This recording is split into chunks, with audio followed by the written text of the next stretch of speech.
அப்பன் சொத்துல பங்கு கேட்பாய்ங்க, தாத்தன் சொத்துல பங்கு கேட்பாய்ங்க, தாய் சொத்துலையும் பங்கு கேட்க ஆரம்பிச்சிட்டாங்க.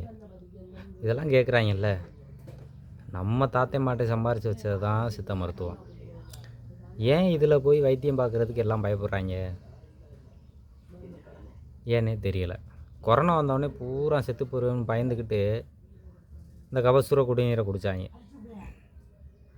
எல்லா பேரும் ஓடி போய் குடித்தாங்க.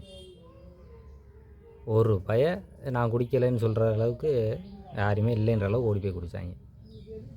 ஏடா சுகர் கொஞ்சம் கொஞ்சமாக செத்துக்கிட்டு இருக்க, ஏன் சித்த மருத்துவத்தை பார்க்க மாட்டேற? சித்த மருத்துவத்தில் மருந்து இல்லைன்னு உனக்கு யார் சொன்னாங்க? சித்த மருத்துவத்தில் எல்லா நோய்க்குமே மருந்து இருக்குது. ஏன்னா சித்த மருத்துவத்தை எல்லோரும் நாடுங்க.